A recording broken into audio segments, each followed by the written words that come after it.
consultoría. En mi práctica clínica neurológica no receto marihuana como medida terapéutica, si bien no tengo objeciones morales respecto a su uso con fines recreacionales por personas adultas. Esporádicamente lo he usado, con ese propósito. Tal como aquí se ha señalado, el uso medicinal de la marihuana se remonta a tiempos inmemoriales. Su primera información nos dirige al mítico emperador Fuxi, en los orígenes dinásticos de esa gran nación, a quien la tradición atribuye, además de haber inventado la escritura y la pesca, el haberse referido a las propiedades medicinales de la marihuana, señalándola como una medicina de uso popular, atribuyéndoles poderes tanto yin como yang, lo que quiera que eso signifique.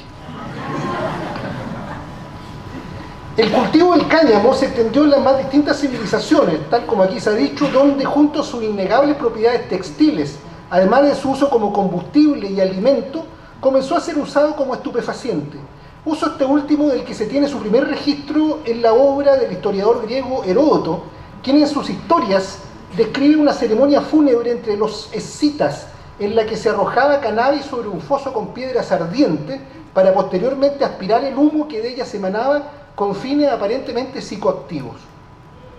Su uso con fines medicinales siguió desarrollándose con el curso de los siglos como indicación corriente de quienes practicaban la medicina y como forma de automedicación de pacientes que cultivaban sus propias plantas, con el propósito de usarlas para alguna de las tantas propiedades terapéuticas que se le atribuían.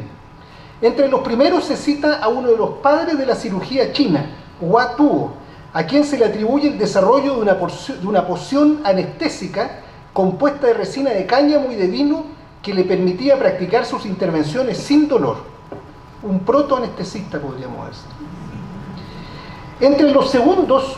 se cuentan personajes de la estatura histórica de George Washington, quien en su diario consignaba el cultivo del cáñamo y su procesamiento con fines diferentes de los industriales y que eran los más corrientes. De hecho, George Washington hizo algunos experimentos no controlados respecto a cuál era la mejor cepa de las cuales cultivaba para los fines que él perseguía. Tras el paso de los años del uso medicinal de la marihuana, se abrió paso hasta posicionarse en la farmacopea vigente, como se grafica en esta edición del listado de medicamentos registrados por la Convención Médica Nacional de los Estados Unidos del año 1850, en que el extracto de cannabis era registrado para el tratamiento de enfermedades tan disímiles como el cólera, el alcoholismo, la lepra y las convulsiones. Con su aceptación por la medicina oficial, prosperaron cientos de preparados, como lo mostraba el doctor Castillo, que incluían extractos de marihuana entre sus principios activos, varios de ellos producidos por respetables compañías farmacéuticas, que eran anunciados en la prensa aludiendo a sus sorprendentes propiedades terapéuticas, como era la costumbre en esa época y como desgraciadamente está volviendo a hacerlo. Si su uso a esas alturas era validado por miles de años de experiencia y supuestamente por millones de pacientes agradecidos,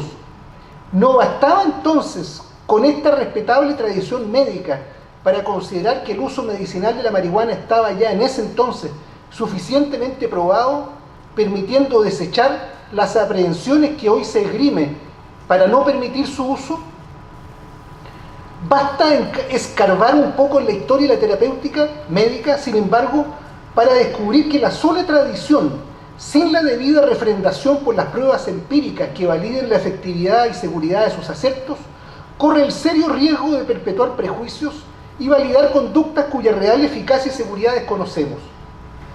Una rápida mirada a los contenidos de las revistas científicas de un par de siglos atrás nos permite explorar las terapias que habían sido validadas como eficaces por la tradición, más allá de cualquier duda, y que acompañaban a la marihuana en el arsenal terapéutico de la época. Es así como en el primer artículo publicado en la edición inaugural del New England Journal of Medicine, el año 1812, recordado pocos años atrás en su edición del Bicentenario, se daba cuenta del caso clínico de un paciente tratado por uno de los miembros fundadores de la Universidad de Harvard y primer decano de su escuela de medicina, el doctor John Warren, que aparece en una foto que ya afortunadamente no se estila tomársela por los decanos. El doctor John Warren reportaba un caso de angina pectoris tratados sucesivamente con sangrías, opio y laxantes, agentes cáusticos de uso tópico aplicados sobre el esternón, resina de asa fétida, que era una planta que está ahí, conocida popularmente en ese entonces como estiércol del diablo. Ustedes podrán imaginarse el olor que tenía. Arsénico y finalmente, poco antes de su muerte del paciente, tabaco, con lo que parece haber registrado, según registra el autor, una discreta mejoría. Con el eufemismo que aquí señala un escaso margen terapéutico. La primera afirmación que se puede obtener de este, junto a otros innumerables ejemplos, es que la validación a partir de la tradición y la autoridad no son suficientes para entregar racionalidad a determinados usos terapéuticos de medicinas ancestrales, como son la sangría, la asa fétida o la igualmente popular en ese entonces marihuana en sus distintas presentaciones. Mucha agua ha pasado bajo el puente desde ese lejano 1812, en lo que se refiere a la definición de la racionalidad en la definición de la seguridad y eficacia de la terapéutica médica, que pasó de una carta blanca que respaldaba sin cuestionamiento el juicio de quienes ejercían la medicina en el siglo XIX a un sistema de ejercicio profesional altamente regulado, en el que un rol central han jugado, por un lado, el ordenamiento de la medicina como profesión, a la cual se le permite la autorregulación, y por otro, la creación de agencias gubernamentales, especialmente dirigidas a regular el desarrollo y comercialización de medicinas y dispositivos terapéuticos, focalizadas particularmente en la necesidad de garantizar la eficacia y seguridad de estos antes de hacerlos disponibles a la población. Desde la mirada de la ética profesional, el desarrollo de la sociología en el siglo XX permitió identificar los elementos distintivos de la medicina que le entregaban el carácter de profesión, con sus privilegios y responsabilidades. En palabras de Talcott Parsons, uno de los fundadores de la Escuela de Sociología de la Universidad de Harvard y figura líder en la definición del rol de las profesiones en la sociedad moderna, el médico juega un rol de agente poseedor de un conocimiento teórico altamente especializado y asimétrico con relación al paciente que acude en busca de atención. En esta particular relación, la sociedad espera que el médico se comporte de un modo altruista, siguiendo estrictos estándares éticos que tienen por finalidad anteponer el bienestar del paciente por sobre cualquier interés secundario, a la vez que debe entregar racionalidad científica a su actuar. En recompensa por este rol, señala Parsons, el profesional médico es generosamente tratado y se le entrega un privilegio de autorregulación a su estructura organizacional que debe honrar con su proceder. A comienzos del presente siglo, la fundación del American Board de Medicina Interna, el Colegio Médico de Norteamérica y la Federación Europea de Medicina Interna lideraron un movimiento dirigido a identificar los principios y responsabilidades que debían distinguir a la profesión médica en el nuevo milenio. Publicados a modo de declaración, Charter fue el nombre que recibió, de forma simultánea en la revista de mayor prestigio a ambos lados del Atlántico, el primer principio recogido como distintivo de nuestra profesión tenía un sabor indudablemente hipocrático. Este era el de sostener la primacía del bienestar del paciente frente a cualquier otra consideración, teniendo presente que el altruismo, central para la preservación de la confianza que debe existir en la relación médico-paciente, no debía comprometerse en ningún caso frente a las fuerzas del mercado, ni frente a las presiones administrativas o sociales hoy ubicuas. Una de las responsabilidades que recogía esta declaración, sin embargo, seguramente no era ni siquiera sospechada en la Grecia clásica, ni en los 25 siglos de ejercicio de la medicina que le sucedieron. Esta responsabilidad era la de establecer un compromiso explícito con el conocimiento científico como fuente de nuestra práctica. Gran parte del contrato de la medicina con la sociedad, señala la declaración, se basa en el uso apropiado del conocimiento científico y tecnológico puesto a nuestro servicio, a la vez que la profesión tiene una responsabilidad ineludible con la integridad de este saber y con sus fundamentos, dados por la mejor evidencia disponible y por nuestra experiencia. El estatus legal del uso medicinal de la marihuana, por consiguiente, no puede anteponerse desde la mirada de la profesión médica al análisis racional de su eficacia y seguridad. Esta conclusión es compartida por la profesora Rebecca Dresser, integrante del Consejo Presidencial de Bioética de los Estados Unidos y profesora de esa disciplina en la Universidad de Washington, quien en un artículo publicado en el Hastings Center Report, frente a la disparidad de criterios legales existentes en ese país en relación con el uso medicinal de la marihuana, a lo que hacía alusión la doctora Acevedo en su presentación, concluía del siguiente modo: una mejor aproximación sería tratar a la marihuana tal como lo hacemos con otros potenciales agentes terapéuticos, sometiéndolos a rigurosa evaluación científica.